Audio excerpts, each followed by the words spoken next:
Good afternoon, everyone, and warm welcome to today's Honest Robotic Hospitals live webinar. Our topic for today is quite unique and eye-opening: the hidden tunnel inside you, understanding fistula. Many people silently suffer from this condition without realizing what's happening inside their body. Today, we aim to break that silence and bring awareness to this hidden health issue. So, regarding this, we are honored to have with us Dr. Ragiteja Padma, Senior Consultant in General Laser and Laparoscopic Surgery at Onus Robotic Hospitals. He has vast experience in treating complex anorectal conditions with advanced laser and minimally invasive techniques.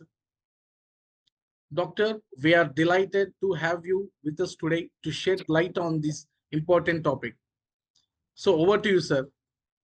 Please go ahead. Thank you so much, Sai Kiran. So today's topic is the hidden tunnel inside you. So what do you mean by tunnel? నార్మల్గా tunnel అంటే ఒక train కానీ లేదా bus కానీ ఇలా వెళ్తుంది, Yes. చీకటి అయిపోతుంది టనల్ లాగా. సో అలాంటి టనల్ మన బాడీలో యానల్ రీజియన్లో, పెరి యానల్ అంటే మోషన్ వెళ్ళే ఏరియాలో కనుక ఉంటే దాన్ని ఫిస్టులా అంటాం. సో ఇలాంటి ఫిస్టులా ఏంటి అంటే చాలామంది చెప్పుకోరు, ఎవరికి చూయించుకోవాలో తెలియదు, బాధపడుతూ ఉంటారు వాళ్ళు. సో అందుకే దానికి హిడెన్ టనల్ అన్నాం. సో వాళ్ళు దాచుకుంటారు కాబట్టి. సో ఈ ఫిస్టులాని ఏంటి, ఎలా అవుతుంది, దీన్ని మనం ఎలా డీల్ చేయాలనేది విల్ సీ.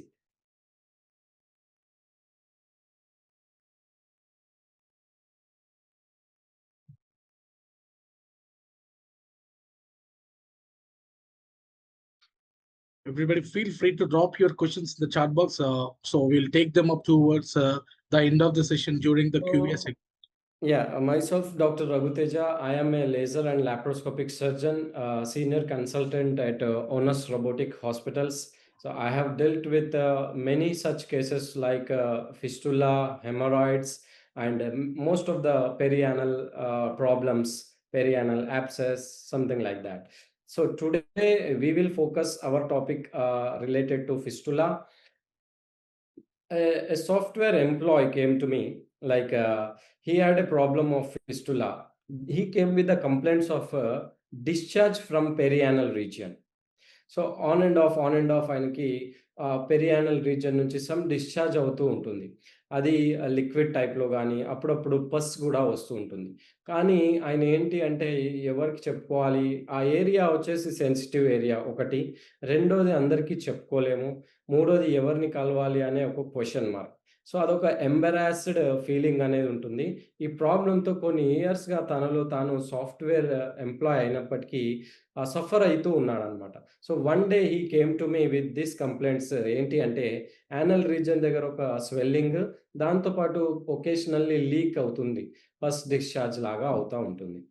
సో ఆయన ఏమనుకున్నాడంటే he thought they are like piles అనుకున్నాడు. So there is a huge difference between piles and fistula. Piles అనేది బ్లడ్ వెజిల్ డైలటేషన్ వల్ల అవుతుంది. ఫిస్టులా ఎందుకు అవుతుంది అనేది మీకు నెక్స్ట్ స్లైడ్స్లో నేను చెప్తాను. So what exactly is fistula? అసలు ఫిస్టులా అంటే ఏంటి? ఫిస్టులా అనేది ఏంటి అంటే నార్మల్గా మన బాడీలో ఒక టనల్ లాగా ఉండకూడదు. సో ఉంటుంది అంటే అది అబ్నార్మల్. ఒక అబ్నార్మల్ టనల్ లాగా ఫామ్ అవుతుంది పెరియానల్ రీజియన్లో, మోషన్ వెళ్ళే ప్లేస్లో, అంటే అప్పుడు దాన్ని ఫిస్టులా అంటాం. ఒక పార్ట్ని కనెక్ట్ చేస్తుంది, అది ట్రాక్ట్ లాగా. సో ఏ పార్ట్ని? యానల్ కెనాల్ని, స్కిన్ని. సో ఈ స్కిన్ని, యానల్ కెనాల్ని కనెక్ట్ చేసేదాన్ని ఫిస్టులా అంటాం. అసలు ఎందుకు మరి ఫిస్టులా అవుతుంది? Why does fistula happen? ఎప్పుడైతే యానల్ రీజియన్ దగ్గర ఒక గడ్డలాగా, యాబ్సెస్ అంటాం, యాబ్సెస్ అయితే చాలామంది ఏం చేస్తారు, ట్రీట్మెంట్ చేసుకోరు. టాబ్లెట్స్ వేసుకుంటే తగ్గిపోతుందిలే అని ఇగ్నోర్ చేస్తూ ఉంటారు. ఇప్పుడు ఈ యాబ్సెస్ని బాడీ ఏం చేస్తుంది అంటే, మన బాడీ దీన్ని ఎలా అయినా సరే బయటకు పంపించాలి, ఈ చీము అనేది పేషెంట్కి ఆర్ ఇతనికి మంచిది కాదు అని బాడీ ఆలోచిస్తుంది. ఆలోచించి దాన్ని బయటకు పంపే మార్గంలో ఈ ఫిస్టులా ఫార్మ్ అవుతుంది. సో, ఫిస్టులా అనేది మన బాడీ మనకు హెల్ప్ చేద్దామని చేసే ఒక పద్ధతి. సో, ఆ హెల్ప్ చేసే పద్ధతిలో ఈ ఫిస్టులా ఫార్మ్ అవుతుంది. ఎందుకు అంటే, లోపల చీము జమైపోయే కన్నా బయటకు పంపించడం మేలు అని బాడీ అనుకుంటుంది. అందుకని ఫిస్టులా ఫార్మ్ అవుతుంది. ఎప్పుడైతే ఈ పెరియానల్ యాబ్సెస్‌ని ప్రాపర్‌గా ట్రీట్మెంట్ జరగదో, కంప్లీట్‌గా పస్ ఎవాక్యుయేట్ అంటే కంప్లీట్ పస్ మొత్తం డ్రైనేజ్ అవ్వదో, అప్పుడు ఫిస్టులా ఫార్మేషన్ అయ్యే ఛాన్సెస్ చాలా ఎక్కువ. సో, ఏంటంటే your body tries to drain infection. మీ బాడీ ఇన్ఫెక్షన్‌ని డ్రైన్ చేద్దాం అనుకుంటుంది. కానీ Yes, అది doctor. ఒక పర్మనెంట్ ఫిస్టులా లాగా ఫార్మ్ అవుతుంది. So, why it happens? ఎందుకవుతుంది? ఒకటి chronic infection in anal glands. Glands ఉంటాయి మన యానల్ రీజియన్‌లో. ఆ గ్లాండ్స్‌లో కంటిన్యూయస్ ఇన్ఫెక్షన్ వల్ల ఫిస్టులా అయ్యే ఛాన్స్ ఉంటుంది. Poor Yes, hygiene doctor. And diet. So, poor hygiene అంటే ప్రాపర్‌గా మెయింటైన్ చేయరు. హెయిర్ ఎక్కువగా ఉంటుంది. హెయిర్ ఎక్కువగా ఉన్నప్పుడు అక్కడ చిన్న బొడిపెలాగా ఫార్మ్ అవుతుంది. దాన్ని ఫరంకిల్ అంటాం. హెయిర్ ఫరంకిల్ కాస్త స్లోగా ఏమవుతుంది? యాబ్సెస్ లాగా మారుతుంది. ఈ యాబ్సెస్‌ని సరిగ్గా ట్రీట్ చేయకుంటే మళ్ళీ ఫిస్టులా ఫార్మ్ అయ్యే ఛాన్స్ ఉంటుంది. డైట్ అన్నాం. డైట్ అంటే ఫైబర్ డైట్ ప్రాపర్‌గా తీసుకోకపోతే ఏమవుతుందంటే కాన్‌స్టిపేషన్ అయ్యే ఛాన్స్ ఉంటుంది. మరి కాన్‌స్టిపేషన్ వల్ల ఫిస్టులా ఎలా ఫార్మ్ అవుతుందంటే, కాన్‌స్టిపేషన్ అయినప్పుడు హార్డ్ స్టూల్ మోషన్ అనేది హార్డ్‌గా అవుతుంది. అది ఏం చేస్తది? బ్లడ్ వెసెల్స్ ఉంటాయి గదా! యానల్ కెనాల్ చుట్టుపక్కల ఉన్న బ్లడ్ వెసెల్స్‌ని ప్రెషర్ చేస్తాయి. ప్రెషర్ చేయడం వల్ల బ్లడ్ సప్లై అనేది ప్రాపర్‌గా జరగదు టిష్యూస్‌కి. క్రానిక్‌గా ఇలా జరుగుతుంది. ఒక 3, 4 మంత్స్, 6 మంత్స్ నుంచి జరుగుతుంది అంటే, బ్లడ్ సరిగ్గా సప్లై అవ్వలేదు టిష్యూస్‌కి అంటే, అక్కడ ఆక్సిజన్ సప్లై తగ్గుతుంది. ఆక్సిజన్ సప్లై తగ్గితే ఆటోమేటిక్ టిష్యూస్ ఇన్ఫెక్ట్ అవుతాయి. ఆ ఇన్ఫెక్షన్‌తోని యాబ్సెస్ ఫార్మ్ అవుతుంది. ఈ యాబ్సెస్ సరిగ్గా ట్రీట్మెంట్ జరగకపోతే ఫిస్టులా అవుతుంది. సో, ఇదంతా ఒక ప్రాసెస్ లాగా జరుగుతుంది. ఇంకొక కారణం వచ్చేసి క్రాన్స్ డిసీజ్ అండ్ ట్యూబర్క్యులోసిస్ అంటాం. ఆర్ సెడెంటరీ లైఫ్ స్టైల్ గూడా. ఎక్కువ సేపు కూర్చొనుంటే గూడా ప్రెషర్ పడుతుంది యానల్ రీజియన్ పైన. అక్కడ బ్లడ్ Yes, doctor. వెసెల్స్ పైన ప్రెషర్ పడుతుంది. ప్రెషర్ పడడం వల్ల మళ్ళీ సప్లై అనేది తగ్గుతుంది. ఎప్పుడైతే టిష్యూస్‌కి బ్లడ్ సప్లై తగ్గుతుందో, అప్పుడు ఇన్ఫెక్షన్ అయ్యే ఛాన్సెస్ చాలా ఎక్కువ. బ్లడ్ అనేది మన టిష్యూస్‌ని హెల్తీగా ఉంచుతుంది. బ్లడ్ సప్లై తగ్గినప్పుడు ఇన్ఫెక్షన్ అయ్యే ఛాన్సెస్ ఎక్కువ. ఇన్ఫెక్షన్ అయినప్పుడు ఫిస్టులా అయ్యే ఛాన్సెస్ ఎక్కువ. సో, ఇది ఇంకొక కారణం. సో, సింప్టమ్స్ చాలా వరకు చేయకూడని సింప్టమ్స్ ఉంటాయి. అంటే ఇవి అయ్యాయి అంటే మోషన్ ఏరియాలో, పెరియానల్ ఏరియాలో ఇలా అవుతుంది అంటే ఇమ్మీడియేట్‌గా సర్జన్‌ని కలిస్తే బెటర్. ఎలాంటి సింప్టమ్స్? రిపీటెడ్‌గా పస్ డిశ్చార్జ్ అవుతూ ఉంటుంది మోషన్ ఏరియాలో. లేదా నొప్పిగా ఉంటుంది. లేదా ఒక బొడిపెలాగా స్వెల్లింగ్ లాగా తగులుతుంది. అందులో నుంచి లిక్విడ్ డిశ్చార్జ్ లాగా అవుతుంది. లేదా దురదగా ఉండడం, బర్నింగ్ సెన్సేషన్ లాగా ఉండడం. జ్వరం వస్తూ పోతూ ఉండడం. ఇలా లేదా ఒక చిన్న పుండులాగా అయ్యి ఆ పుండు మానకపోవడం. ఇలాంటి ప్రాబ్లమ్స్ ఉంటే ఇమ్మీడియేట్‌గా సర్జన్‌ని కలిస్తే సర్జన్ ఏం జేస్తారు? ఇది ఫిస్టులానా? హెమరాయిడా? ఫిషరా? యాబ్సెసా? ఏంటి అని కనిపెడతారు. ఆ డయాగ్నోసిస్‌తోని సగం ట్రీట్మెంట్ అయిపోతుంది. సో, అది చాలా Right, doctor. Yes. So, many patients ఏం చేస్తారు చాలామంది ప ఫిస్టులా అంటే పైల్స్‌కి కన్‌ఫ్యూజ్ అవుతారు. పైల్సే గదా! చిన్నగా ఉన్నాయి గదా! మానిపోతదిలే దానంతట అదే వస్తది, పోతది నాకు అని కేర్‌లెస్ చేస్తారు. ఫిస్టులాని ఎప్పుడైతే కేర్‌లెస్ చేస్తారో, ఆ ఒక్క ట్రాక్ట్ ఉన్నది కాస్త 2, 3 ట్రాక్స్ లాగా ఫార్మ్ అయిపోతుంది. అప్పుడు దాన్ని ట్రీట్మెంట్ చేయడం అనేది చాలా కష్టంగా మారుతుంది. సో, ఎలా మేము ఆ ఫిస్టులాని కనిపెట్టగలము అంటే, వన్స్ పేషెంట్ వచ్చి ఈ కంప్లెయింట్స్ చెప్తాడు.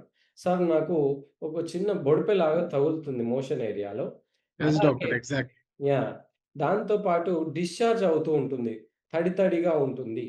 కొన్ని కొన్ని సార్లు అందులో నుంచి చీమొస్తుంది. కొన్ని కొన్ని సార్లు నార్మల్ లిక్విడ్ లాగా డిశ్చార్జ్ అవుతుంది. నేను వేసుకున్న ఇన్నర్ గూడా తడిసిపోతుంది. చాలా డిస్కంఫర్ట్‌గా ఉంటుంది అని చెప్తారు. ఇది ఒక ఇంపార్టెంట్ సింప్టమ్ అన్నమాట ఫిస్టులాకి. దాంతోనే డాక్టర్‌కి ఒక ఐడియా వచ్చేస్తుంది. రెండోది ఎగ్జామినేషన్. ఎగ్జామినేషన్‌లో డాక్టర్ ఏం జేస్తారు, ఒక సైడ్‌కి పడుకోబెట్టి పేషెంట్‌ని ఆ యానల్ ఏరియాని గమనిస్తారు. అందులో ఒక చిన్న హోల్ లాగా ఉంటుంది.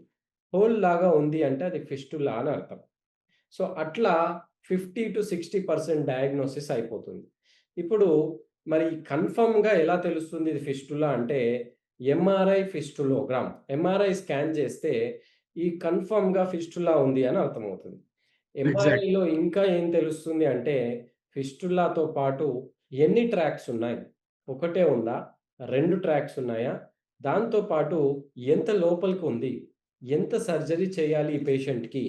ఈ ప్లానింగ్ అంతా ఎంఆర్ఐ ఫిస్టులోగ్రామ్ హెల్ప్ చేస్తుంది. నార్మల్‌గా సార్ ఇది ఫిస్టులా కంపల్సరీ ఫిస్టులా మాకు తెలుసు. ఇది హోల్ ఉంది గదా!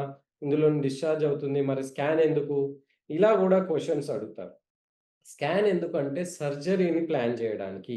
ఎంతవరకు కట్ చేస్తే బెటర్? ఎంతవరకు లేజర్ యూజ్ చేయగలము? ఎంతవరకు స్టిచెస్ వేయగలము? ఇలాంటి డెసిషన్ తీసుకోవడానికి సెటాన్ అంటే టై చేస్తామనమాట. కొన్ని కొన్ని సార్లు ఎక్కువగా కట్ చేయకుండా ఒక సూచర్ లాంటిది వేసి టై చేస్తాం. దాన్ని సెటాన్ అంటాం. సెటాన్ ఎప్పుడు వేయాలి? ఇది హై యానల్ ఫిస్టులానా? లో యానల్ ఫిస్టులానా? ఇవన్నీ కూడా డిసైడ్ చేయడానికి మనకు ఎంఆర్ఐ చాలా బెటర్‌గా హెల్ప్ అవుతుంది. యెస్. దీంతో పాటు ఎండో యానల్ అల్ట్రాసౌండ్ అంటే యానల్ రీజియన్‌లో అల్ట్రాసౌండ్ స్కాన్ చేస్తాం.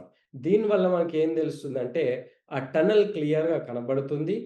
దాంతో పాటు ఇంటర్నల్ ఓపెనింగ్ లోపల ఉన్న హోల్ ఎక్కడుంది అనేది క్లియర్‌గా కనబడుతుంది. సో, ఇంతకు ముందు ట్రెడిషనల్‌గా చూస్తే చాలా పెద్ద కట్స్ గానీ, నొప్పి ఎక్కువగా ఉండడం గానీ, పుండు మానకపోవడం గానీ, రికరెన్స్ రిపీటెడ్‌గా ఫిస్టులా వస్తూ ఉండడం గానీ, ఇలాంటి ప్రాబ్లమ్ ఉండేది ట్రెడిషనల్‌గా.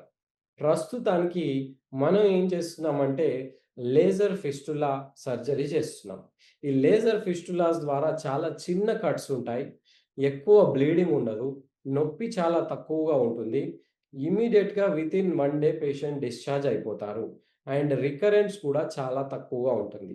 సో, ఇలా ముఖ్యంగా ఈ రోజుల్లో సాఫ్ట్‌వేర్ ఎంప్లాయీస్, ఐటీ ప్రొఫెషనల్స్‌లో చాలా ఎక్కువగా కనబడుతుంది పెరియానల్ యాబ్సెస్. ఈ యాబ్సెస్ కాస్త ఫిస్టులాగా మారుతుంది. నెగ్లిజెన్స్ అండ్ ఇగ్నోరెన్స్ వల్ల. సో, ఇలాంటి పేషెంట్స్‌ని మేము చాలా ట్రీట్ చేశాము. ఆ సాఫ్ట్‌వేర్ ఇంజినీర్ ఎవరైతే వచ్చారో ఆయనకు 30 మినిట్స్ సర్జరీ లేజర్ ద్వారా చేశాం. వితిన్ 3 డేస్‌లో back to work normal work start చేశారు. అసలు సర్జరీ అయిన ఫీలింగ్ గూడా అతనికి లేదు. నొప్పి లేదు, రికరెన్స్ లేదు. అతని కాన్ఫిడెన్స్ అనేది మళ్ళీ బ్యాక్ వచ్చింది. సో, ఇంత సింపుల్ సర్జరీ అన్నమాట. దాంతో పాటు ఒక ఇంకొక పేషెంట్ గూడా 2 ఇయర్స్ నుంచి కంటిన్యూ సఫర్ అవుతా ఉన్నారు ఫిస్టులాతో. కాంప్లెక్స్ ఫిస్టులా అన్నమాట. 2 ట్రాక్స్ ఉండే. ఈ 2 ట్రాక్స్‌ని గూడా లేజర్ ద్వారా ట్రీట్ చేశాము. కొన్ని లైఫ్ స్టైల్ మోడిఫికేషన్స్ చెప్పాము. 1.5 ఇయర్స్ టు 2 ఇయర్స్ నుండి ఇప్పటి వరకు గూడా మళ్ళీ రికరెన్స్ రాలేదు. తను చాలా బెటర్‌గా ఉన్నారు. సో, ఇక్కడ మనం అవన్నీ చూయించలేము. ఇది పబ్లిక్ కొరకు కాబట్టి నేను అంత డీప్‌గా ఫోటోస్ గాని అవన్నీ చూయించట్లేదు. బట్ ఫిస్టులాతోని ఎవరైనా బాధపడుతుంటే అవేర్‌నెస్ అనేది చాలా ఇంపార్టెంట్. అవేర్‌నెస్ చేస్తే ఏమవుతదంటే, ఓకే. నాకొచ్చిన ప్రాబ్లము ఇది ఏదో కాంప్లికేటెడ్ నాకొక్కరికే ఉన్న ప్రాబ్లమ్ కాదు. ఈ కొంచెం ఈ లైఫ్ స్టైల్ ప్రాబ్లమ్ వల్ల ఎక్కువగా వస్తున్న ప్రాబ్లమ్ ఇది. దీన్ని నేను డాక్టర్ దగ్గరికెళ్తే చాలా ఈజీగా టెక్నిక్స్ ద్వారా నయం చేసుకోగలను అనే అవేర్‌నెస్ క్రియేట్ చేయడం అనేది వెబినార్స్ ద్వారా చాలా ఇంపార్టెంట్. సో, ఇంకొక ఇంపార్టెంట్ థింగ్ ఫిస్టులా గాని, ఎనీ పెరియానల్ రీజియన్స్‌లో ఉన్న ప్రాబ్లమ్స్‌ని ట్రీట్ చేయాలి అంటే లైఫ్ స్టైల్ అనేది చేంజ్ అనేది చాలా ఇంపార్టెంట్ రోల్ ప్లే చేస్తుంది. ఒకటి హైడ్రేషన్ బెటర్‌గా చేసుకోవాలి. వాటర్ బాగా తాగడం, ఎలక్ట్రోలైట్స్ అంటే సోడియం, పొటాషియం, క్లోరైడ్, మెగ్నీషియం ఇలాంటివి అన్నీ సమపాలికంగా తీసుకోవడం అనేది చాలా ఇంపార్టెంట్. రెండోది ఫైబర్ రిచ్ ఫుడ్ ఎక్కువగా తీసుకోవాలి. ఆకుకూరలు, కూరగాయలు, పీచు పదార్థాలు, పండ్లు ఇలాంటివి రెగ్యులర్‌గా తీసుకోవాలి. మూడోది బowel మూవ్‌మెంట్స్ రెగ్యులర్‌గా ఉంచుకోవాలి. కాన్‌స్టిపేషన్ అవాయిడ్ చేసుకోవాలి. ఎక్కువ సేపు గంటలు గంటలు ఒకే చోట కూర్చోకూడదు. గంటకి ఒక 5-10 నిమిషాలు వాక్ చేస్తే బెటర్. డైలీ ఒక half an hour morning walk చేయడం లేదా ఈవినింగ్ వాక్ చేయడం, సింపుల్ ఎక్సర్‌సైజెస్ చేసుకోవడం అనేది చాలా ఇంపార్టెంట్.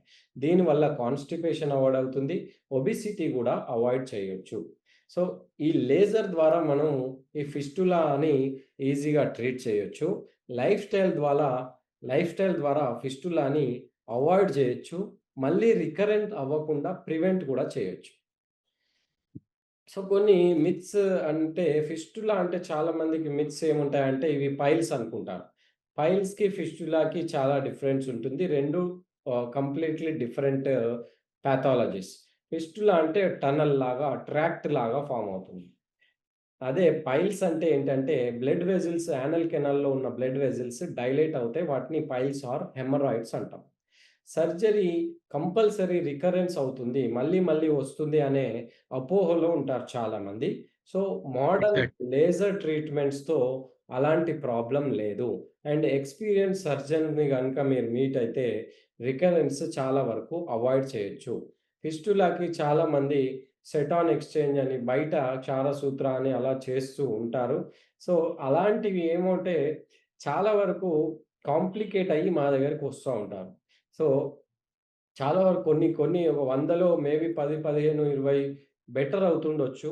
మిగతా 60-70 ఏదో ఒక చిన్న చిన్న కాంప్లికేషన్స్‌తో సార్ ఇది మానట్లేదు అని, లేదా ఇందులో నుంచి చీమవుతుందని, ఆ ఒక్క ట్రాక్ట్ కాస్త 3 ట్రాక్ట్స్ అయ్యాయని, ఇలా కాంప్లికేట్ చేసుకొనొస్తారు. సో, అలాంటి పొజిషన్ వరకు తెచ్చుకోకుండా ఎక్స్‌పీరియన్స్‌డ్ సర్జన్స్‌ని కలిసి ఈ ట్రీట్మెంట్ చేసుకుంటే చాలా బెటర్‌గా హీల్ అవుతుంది. అలాగే నొప్పి ఉంటుంది. ఈ సర్జరీ చేసేప్పుడు చాలా పెద్దగా కట్ జేస్తారేమో అనే అపోహలో ఉంటారు. అలాంటి ప్రాబ్లమ్ కూడా ఉండదు. ఇప్పుడు వీడియో అసిస్టెడ్ ఫిస్టులస్ ట్రాక్ట్ ఎక్సిషన్ అని వాఫ్ట్ ఎక్సిషన్ అని చేస్తాం. అంటే వీడియోస్కోప్ ద్వారా ఆ ట్రాక్ట్ మొత్తంని గమనించి ఎగ్జాక్ట్‌లీ ఆ ట్రాక్ట్‌ని మొత్తం ఎక్సైజ్ చేస్తాము. సో, వేరే నరాలని కాల్చడం గానీ, కట్ జేయడం గానీ ఉండదు. ఓన్లీ ట్రాక్ట్ మాత్రమే తీస్తాము. ఎక్కువ టిష్యూని కట్ చేయం కాబట్టి ఈజీగా హీల్ అవుతుంది. చిన్న పుండుగానే ఉంటుంది. ఇంకొక మిత్ ఏంటి అంటే ఓన్లీ ఓల్డ్ ఏజ్ వాళ్ళకి ఏజ్ వచ్చిన వాళ్ళకే ఈ ఫిస్టులా వస్తుంది అనే అపోహలో ఉంటారు. అది యెస్ డాక్టర్. ఇప్పుడు అలా లేదు. ఈవెన్ యంగ్ పేషెంట్స్ ఎందుకు అంటే ఎక్కువ సేపు కమోడ్స్ పైన హాఫ్ ఎన్ అవర్, 40 మినిట్స్ కూర్చొని వీడియోస్ చూస్తూ ఉంటున్నారు. దానివల్ల ప్రెషర్ పడుతుంది. ఈ థైస్ పైన. థైస్ పైన ప్రెషర్ పడి అది నెగెటివ్ ప్రెషర్‌గా మారి యానల్ కెనాల్ బ్లడ్ వెసెల్స్ పైన డైలేట్ అయ్యి హెమరాయిడ్స్ వస్తున్నాయి ఒకటి. రెండోది మెల్లిగా అవి ఇన్ఫెక్షన్ లాగా ఫార్మ్ అయ్యి గూడా యాబ్సెస్ ఫార్మ్ అవుతున్నాయి. ఈ యాబ్సెస్ కాస్త ఫిస్టులాకి దారితీస్తుంది. సో, ఇలాంటి ఇంకొకటి సెడెంటరీ లైఫ్ స్టైల్ ఎక్కువ సేపు కూర్చునే పనులు ఎక్కువ చేస్తున్నారు కాబట్టి వాళ్ళలో కూడా ఈ మధ్య చాలా ఫిస్టులాస్ కనబడుతున్నాయి.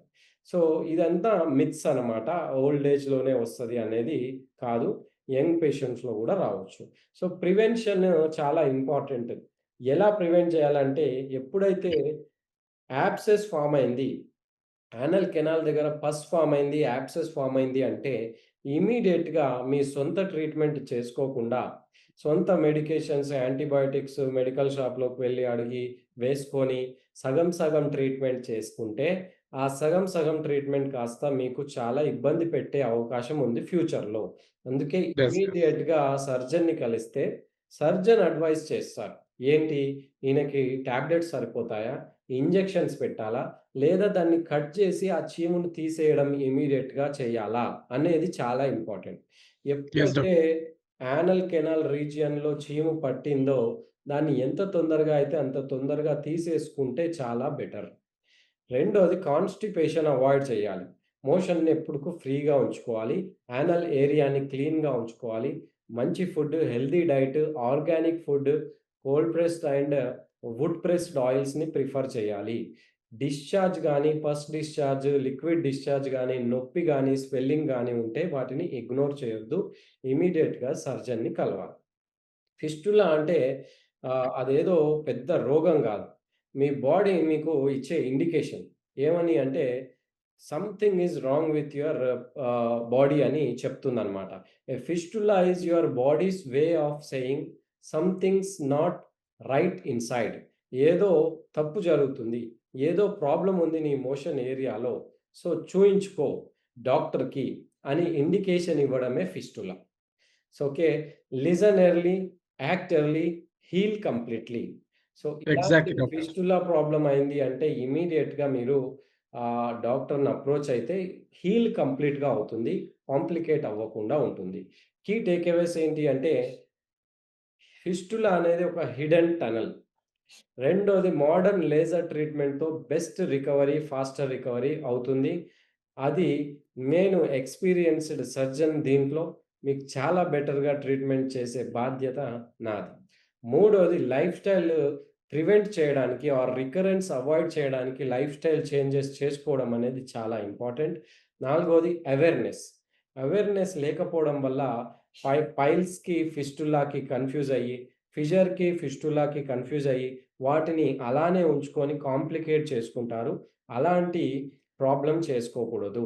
అవేర్‌నెస్ అనేది చాలా ఇంపార్టెంట్. So, Exactly, doctor. ఇక నుండి ఇలాంటి ప్రాబ్లమ్ ఉంటే మీ లోపల మీరు బాధపడడం, దాచుకోవడం మానేసి హీల్ ఎలా చేసుకోవాలని ప్లాన్ చేసుకోండి. ఎనీ టైమ్ మీరు నన్ను కన్సల్ట్ అవ్వచ్చు. Doctor Raghuteja, laser and laparoscopic surgeon, Onus robotic hospital, consultant general surgeon. So, any time మీరు ఇలాంటి ప్రాబ్లమ్స్‌తో abscess, fistula, haemorrhoids, fissure, any perianal region problems, pilonidal sinus ఇలాంటి ప్రాబ్లమ్స్‌తో ఉంటే డెఫినైట్‌లీ ఎనీ టైమ్ మీరు నన్ను కన్సల్ట్ అవ్వచ్చు. లేజర్ ద్వారా మీకు ట్రీట్మెంట్ జరుగుతుంది. Thank you so much. Thank you so much, doctor, for the simple yet detailed explanation. I'm sure our viewers now have a clearer idea about what a fistula is and how it can be treated effectively using laser techniques. Doctor, let's now move on to a few questions that our audience has shared. So the question was that is a fistula is a serious condition? Fistula is not a serious condition. Fistula has to be addressed as early as possible. So, ఫిస్టులాని ఎంత తొందరగా address చేస్తే అంత ఈజీగా treatment జరిగిపోతుంది. It is not a serious condition. But it has to be addressed as early as possible. We have best advancement techniques for treating fistula. So, don't neglect fistula. It is not a serious condition.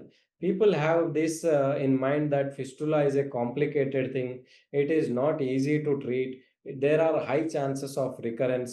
No, if it is treated properly on time by an experienced surgeon, no, fistula is a very easy pathology or disease to address or treat. Thank you, doctor. Thank you so much. And one more question there. Can it heal without surgery? No, unfortunately, we can treat hemorrhoids grade 1 and grade 2 without surgery. We can treat fissure if it is acute fissure. Yes, we can treat without surgery. But unfortunately, if once a fistula is formed, you have to treat fistula with surgery. It can't be treated without surgery. Thank you, doctor. And the next one is that how long does it take to recover after the procedure? See, with the advancements of techniques in recent times, it takes just 1 or 2 days to stay in the hospital. One, and it depends on the wound. It depends on the number of tracts the patient is having. If the patient has multiple tracts, the wounds will be multiple, so it may take some time for the patient to recover. If it is a simple fistula, if we have diagnosed early, the patient approached the doctor early, then it is very easy to treat. Patient will have only small wound, easily treated, and he can start his work within 2 to 3 days. Yeah, that's nice. Doctor, can a fistula come back again after this all treatments and so what you told? That's the main important question. Many of the patients have that, do I have recurrence? Recurrence will happen only if the fistula has multiple tracts, or if the fistula is high anal, if it is complicated, then what we do is we split the surgery into 2 to 3 sittings. If it is a simple fistula, there will not be any recurrence. And even if it is, if they have multiple fistulas tracks, we have advanced techniques, advancements. We have lift procedures, waft procedures. With these procedures, we can directly excise the tracks. No need to hesitate, and they will heal very well. So recurrence is nowadays there is no chance of recurrence of fistula, but sometimes depending on the complexity of the fistula, we will divide the procedure into 2 to 3 sittings. So that may happen. We sometimes we use set-on, sometimes we excise only some of the tract, so sometimes we excise only 2 to 3 tracts, because we need to avoid sphincter damage also. That is most important thing, because if we excise the entire area, there may be a chance of injury to the sphincter. To avoid sphincter damage, sometimes we may advise the patient to go for 2 to 3 sitting procedures. But if it is a simple fistula, one tract simple fistula, there will not be any recurrence, nothing to worry. Thank you, doctor, for addressing these important questions. And that was indeed a very informative and reassuring session and reassuring session. It's a comforting to know that with today's advanced laser and robotic surgical options, patients can recover quickly and safely without fear or pain. At our Honest Robotic Hospitals, our mission is to make modern healthcare accessible, precise, and compassionate. Stay tuned for more health awareness sessions from Honest Robotic Hospitals. This is Sai Kiran. Take care and stay healthy. Signing off. Bye. Thank you, Sakir. Thank you, sir.